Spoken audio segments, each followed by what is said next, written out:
नमस्कार। उमेश स्टडी में आपका स्वागत है। आज की क्लास इफ्ला से संबंधित है। यह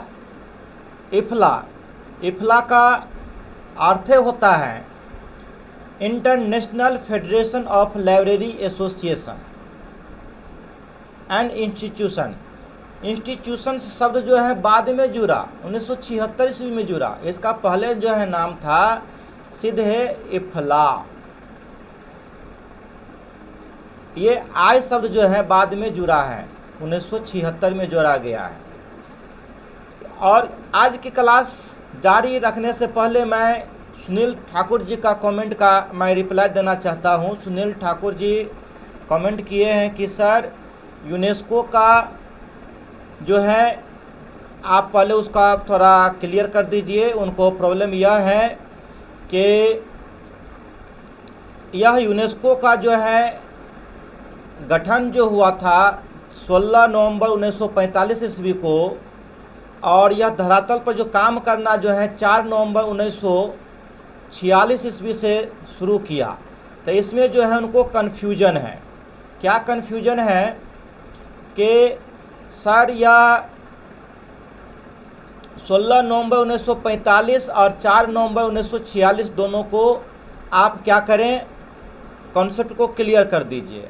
तो सुनील ठाकुर जी आप यह समझ लीजिए, सबसे पहले एक मैं उदाहरण आपको दे रहा हूं कि आप मेरे उमेश स्टडी एप्लीकेशन को आप किस डेट में जो है लॉगिन किए थे, रजिस्ट्रेशन किए थे, और बैच किस डेट में परचेज किए। तो आप जिस डेट में लॉगिन किए उस डेट से मैं आपको 6 मंथ का काउंट करूं, या आप जिस डेट में पैसा पेमेंट किए उस डेट से। स्वाभाविक बात है, जिस डेट से आप पैसा पेड किए हैं उस डेट से होगा। उसी तरह से यूनेस्को जो है द्वितीय विश्व युद्ध के बाद जो है इसकी स्थापना जो हुई 16 नवंबर 1945 को 44 देशों के जो है शिक्षा मंत्रियों के द्वारा, उसमें वह तो लागू किया गया, मतलब एक संविधान पर जो है हस्ताक्षर किया गया, लेकिन काम नहीं कुछ हुआ, ठप पड़ गया। और फिर 30 देशों की सहयोग से जो है 4 नवंबर 1946 ईस्वी को इसको चालू किया गया, और 4 नवंबर 1946 ईस्वी से यह काम करना शुरू किया। तो यही है यूनेस्को कब से अपना काम करना शुरू किया, तो 4 नवंबर 1946 से, और इसकी स्थापना जो है वैसे हो गई थी 16 नवंबर 1945 पर ही। उस संविधान पर क्या हो गया था, इसके संविधान पर जो है हस्ताक्षर हो गया था। मैं आशा करता हूं कि आप समझ गए होइएगा। यह परीक्षा में पूछेगा आपको, जिसमें कन्फ्यूजन में डाल देता है। इसमें पूछ देगा कि यूनेस्को जो है कब से काम करना शुरू किया, या धरातल पर कब से जो काम करना शुरू किया। तो 4 नवंबर 1946 से होगा। वहीं स्थापना की बात की जाएगी गठन का, तो यह 16 नवंबर 1945 ही होगा। अब आज की क्लास जो है यह library federation international federation of library association से संबंधित है। लाइब्रेरी संघों और संस्थाओं के अंतर्राष्ट्रीय महासंघ पर आधारित है, जिसका नाम इफ्ला है। इसमें इंस्टीट्यूशन शब्द की जो है बाद में टैग किया गया। तो ये यूनाइटेड किंगडम में 14 यूरोपीय देशों के पुस्तकालय संघों और संयुक्त राज्य अमेरिका ने लाइब्रेरी एसोसिएशन के 50वें वर्षगांठ पर एक जश्न मना रहा था, और उसी जश्न में एक क्या किया गया, संकल्प ले लिया गया कि क्यों ना एक संस्था का गठन कर दिया जाए। और उसी दिन जो है यह इफ्ला का गठन हो जाता है 44 यूरोपीय देशों की सहायता से। और इसका मेन उद्देश्य होता है सामाजिक, शैक्षिक, सांस्कृतिक, लोकतांत्रिक और आर्थिक सशक्तिकरण को बढ़ावा देना, सूचनाओं को एकत्रित करना और विचारों और कल्पना के कार्यों को सार्वभौमिक और समान पहुंच को बढ़ावा देना। तो ये इफला का गठन कब हुआ? तो 30 सितंबर 1927 को ये एडिनबर्ग स्कॉटलैंड में यह पहले इसका गठन हुआ था और वर्तमान में यह वहाँ से इसका स्थान बदल करके Prince William Alexander Hope 5 Den Haag Netherlands, आपको परीक्षा में सीधे हैग नीदरलैंड रहता है ऑप्शन में, इसका पूरा स्थान है वहाँ का, और आप जो है डेन हैग नीदरलैंड को याद रखेंगे, यह कई बार पूछा हुआ क्वेश्चंस है। प्रकार, यह कैसी संस्था है? तो यह अंतर्राष्ट्रीय गैर सरकारी संगठन है। अध्यक्ष क्रिस्टन मैकेंजी, यह 2019 से अभी तक इस पद पर अध्यक्ष हैं। और महासचिव जेराल्ड लिटनर इसके महासचिव हैं। प्रथम अध्यक्ष जो है इसाक गुस्ताफा अल्फ्रेड कॉलिजन है, जो 1927 से 1931 ईस्वी तक यह बने रहे। और आपको कंपटीशन में जो इसका नाम रहता है सिर्फ रहता है इसाक कॉलिजन, कितना ही रहता है, बीच का गुस्ताफ अल्फ्रेड नहीं रहता है। इसका पूरा नाम है इसाक गुस्ताफ अल्फ्रेड कॉलिजन। अगला है इसका उद्देश्य। इसके मुख्य 4 उद्देश्य हैं। पहला है विभिन्न विषयों से संबंधित सम्मेलनों या संगोष्ठियों का आयोजन करना, सेमिनार कराना, कर्मियों को सतत शिक्षा देना, उसको समय समय पर ट्रेनिंग देना, अंतर्राष्ट्रीय क्षेत्र एवं अभिरुचि से संबंधित विषयों में पुस्तकालय, कला, विज्ञान के प्रतिनिधित्व के लिए एक संगठन प्रदान करना, और पुस्तकालय एवं सूचना सेवाओं के क्रियाकलापों के सभी क्षेत्रों के विकास, अंतर्राष्ट्रीय ज्ञान सहयोग, विचार विमर्श और अनुसंधान को प्रोत्साहित करना भी इफला का ही काम है। तो ये समझ लेना है, और यह ऑब्जेक्टिव टाइप में प्राय नहीं के बराबर पूछता है, लेकिन आप जानकारी ले लीजिए। अब मैं इसके मुख्य पॉइंट पर फोकस कर रहा हूँ और उसको आप समझिए।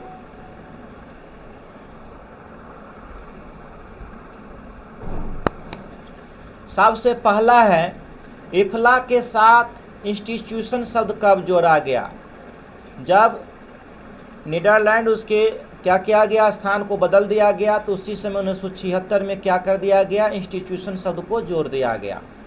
इफला के द्वारा section libraries for children and young adults के लिए कौन सा कार्यक्रम चलाया गया? इसके द्वारा सिस्टर लाइब्रेरी कार्यक्रम चलाया गया। इफला के प्रथम अध्यक्ष इसाक कॉलिजन स्वीडन के राष्ट्रीय पुस्तकालय के प्रमुख और पहला राष्ट्रपति थे। इफला का संस्थापक सदस्य कौन कौन हैं? तो ब्लू शील्ड के अंतर्राष्ट्रीय समिति, जिसका नाम होता है ICBS। ब्लू शील्ड के अंतर्राष्ट्रीय समिति ICBS का उद्देश्य क्या है? तो युद्ध और प्राकृतिक आपदा से खतरे में पड़ने वाले दुनिया के सांस्कृतिक विरासत की रक्षा करना ही ICBS का मुख्य उद्देश्य है। ब्लू शील्ड के अंतर्राष्ट्रीय समिति का गठन किस वर्ष में हुआ था? 1996 ईस्वी में इसका गठन हुआ था। इफला के द्वारा किसकी अवधारणा का विकास किया गया? तो सिस्टर लाइब्रेरी की अवधारणा का विकास किया गया। यह इम्पोर्टेंट है, 2 बार पूछा गया है, यह NVS में पूछा गया क्वेश्चन है 2 बार। इफला का वर्तमान में 150 देशों में कितने सदस्य संघ हैं? तो यह 150 देशों में 1600 संघ सदस्य है इसका।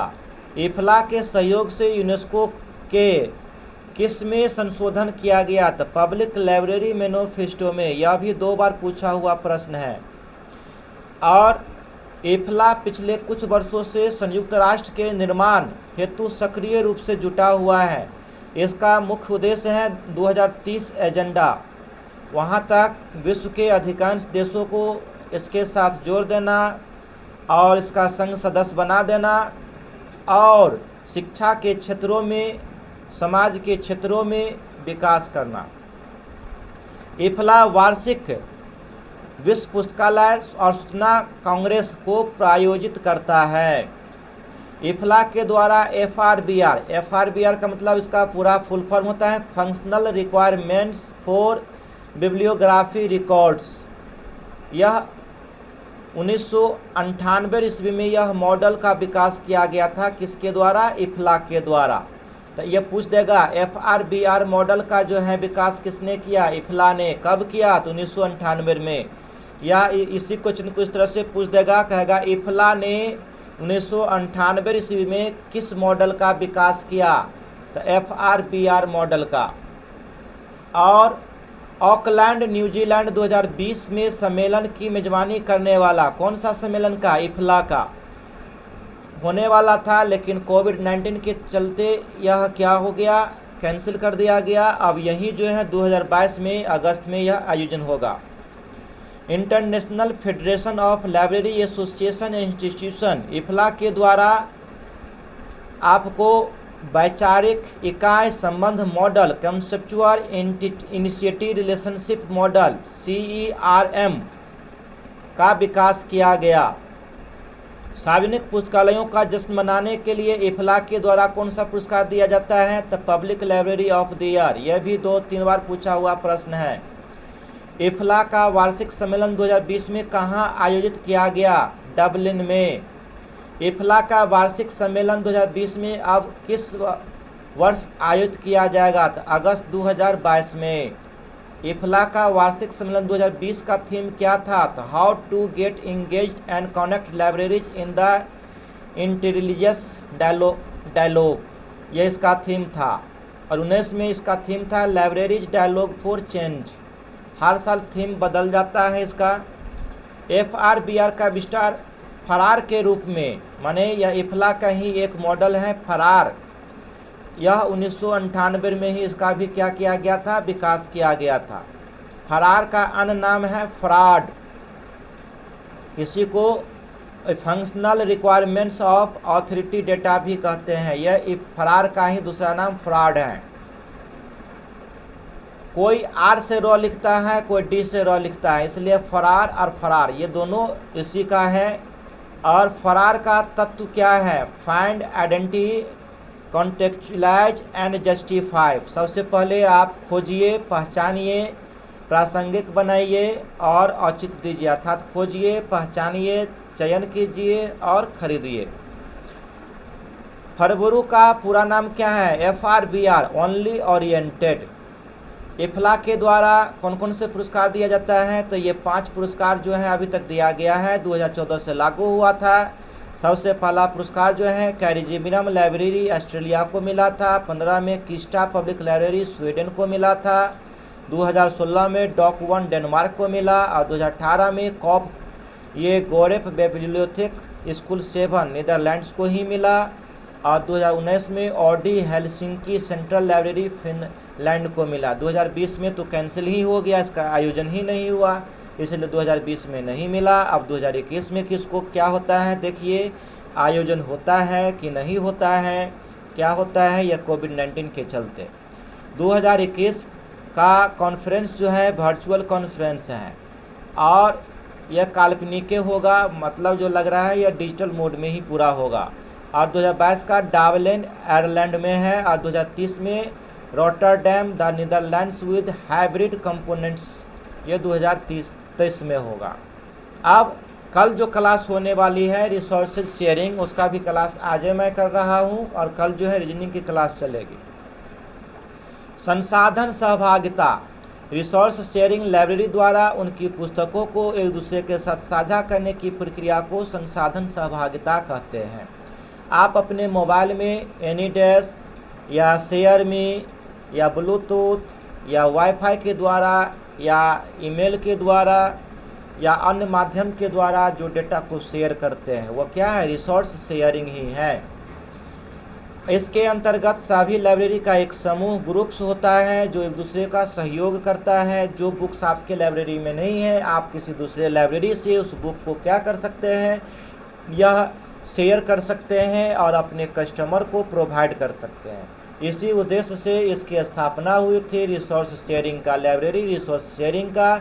इसी के अंतर्गत जितने भी लाइब्रेरी नेटवर्क हैं एक दूसरे से जुड़ जाता है और मैं लाइब्रेरी नेटवर्क पर अलग से क्लास लूँगा और आप उसमें पूरा समझ जाएंगे। और हमारे देश में कितने प्रकार के नेटवर्क हैं, कितने प्रकार का काम कर रहा है, सबको मैं उसमें लाइब्रेरी नेटवर्क में बताने वाला हूँ। अगला है, इसके द्वारा मुद्रित और अमुद्रित दोनों प्रकार की सूचनाओं को साझा किया जाता है। जो आपको डिजिटल मोड में साझा किया जाता है वह सॉफ्ट कॉपी होता है, जो फिजिकल मोड में होता है वह हार्ड कॉपी होता है। जैसे बुक वगैरह जो भी प्रिंटेड है वह क्या है, वह हार्ड कॉपी हो गया। मेरा भी एक बुक फर्स्ट वॉल्यूम जो है आप लोगों को इस संडे के बाद मंडे से मेरे एप्लीकेशन में अवेलेबल हो जाएगा। आप 150 रुपया में वह वॉल्यूम जो है ख़रीद सकते हैं और आपको उसमें बहुत सारे इम्पोर्टेंट्स क्वेश्चंस हैं, ट्रिक्स हैं और स्टडी मटेरियल्स हैं और परीक्षा में पूछे जाने वाले ऑब्जेक्टिव है। यह वॉल्यूम 1 है, आप इसको परचेज कर सकते हैं और कुछ दिनों के बाद ही जो है मार्केट में टेस्ट सीरीज के लिए आपका यह प्रैक्टिस सेट भी अवेलेबल हो जाएगा। आप उसको भी खरीद करके अध्ययन कर सकते हैं, अपने टेस्ट प्रैक्टिस उसमें भी ऑफलाइन मोड में कर सकते हैं। अब है संसाधन सहभागिता के द्वारा निम्न सेवाएं प्रदान की जाती है। 8 सेवा इसके द्वारा प्रदान की जाती है। सबसे पहला है अंतर ग्रंथालय ऋण सेवा। वह दूसरे लाइब्रेरी से वह उधार ले लेते हैं, कौन सा, कुछ पुस्तकों को। उपभोक्ता ईमेल, या तो ईमेल के द्वारा क्या करते हैं, उपभोक्ताओं को सूचित किया जाता है। अधिग्रहण एवं सूचीकरण, एक्विजिशन एंड कैटालॉगिंग जो है, कर्मचारियों का प्रबंधन, पर्सनल मैनेजमेंट ट्रेनिंग है। सूचना सेवा इंफॉर्मेशन सर्विस है और अनुवाद सेवा ट्रांसलेशन सर्विस होता है। विशिष्ट सेवा संग्रह डेवलपमेंट ऑफ स्पेशल कलेक्शन होता है और कोऑपरेटिव स्टोरेज होता है। ये रिसोर्स शेयरिंग के द्वारा या संसाधन सहभागिता के द्वारा ये 8 प्रकार की सेवाएं दी जाती है। सबसे पहला अंतर ग्रंथालय ऋण सेवा, दूसरा उपभोक्ता ईमेल सेवा, तीसरा अधिग्रहण एवं सूचीकरण सेवा, चौथा कर्मचारी संबंध सेवा, पाँचवा सूचना सेवा, छठा अनुवाद सेवा, सातवां विशिष्ट संग्रह का विकास सेवा और आठवां सहकारिता संग्रह सेवा। इससे संबंधित महत्वपूर्ण तथ्य क्या है, तो संसाधन सहभागिता का पुराना नाम क्या था, पुस्तकालय सहयोग लाइब्रेरी कोऑपरेशन के नाम से पहले इसको जाना जाता था और इसका प्रारंभ जो है 200 ईसा पूर्व ही हो गया था। और संसाधन सहभागिता का प्रारंभ अलेक्जेंड्रिया पुस्तकालय तथा प्रगमन ग्रंथालय के बीच के सहयोग से हुआ था। संसाधन सहभागिता की सहायता से पुस्तकालय को एक नया गति और आधुनिक सेवा मिलता है।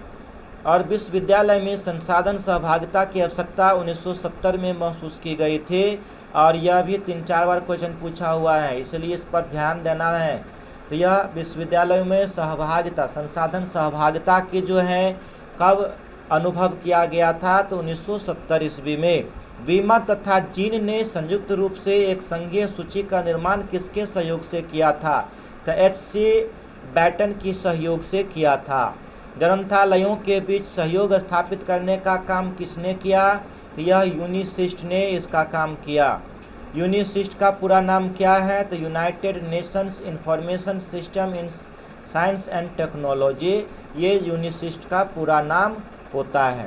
तो आज के क्लास यह इतना ही है और कुछ नए स्टूडेंट्स जो है वह बार बार अपने मोबाइल को चेंज करते हैं और परेशान करते हैं। कृपया आप एक ही मोबाइल में लॉगिन होइए और आप अगर अपने सेट को बदलने का कोशिश करते हैं तो आपका ये एप्लीकेशन ओपन नहीं होगा। अब मैं ये इस पर भी एक वीडियो बहुत जल्द ही आप लोगों को बता दूंगा, कल जारी कर दूंगा कि आपको क्या क्या फीचर्स, नया फीचर्स ऐड हुआ है उमेश स्टडी एप्लीकेशन में और उसका आप उपयोग किस प्रकार से कर सकते हैं। ये यूट्यूब पर आपको अवेलेबल कल सवेरे हो जाएगा। तो ये वस्तुनिष्ठ प्रश्न जो है यह कल नहीं परसों इसका टेस्ट होगा। मैं वस्तुनिष्ठ प्रश्न को नहीं बताऊंगा, जितने भी स्टडी मटेरियल्स हैं उसी पर आधारित हैं। आप इसका अध्ययन कीजिए, वीडियो को 2 बार 3 बार देखिए या कई बार देखिए और टेस्ट में अवश्य शामिल होइए। बहुत सारे स्टूडेंट्स टेस्ट नहीं दे रहे हैं, बहुत अफसोस की बात है। मिलते हैं नेक्स्ट क्लास में। जय हिंद, जय भारत।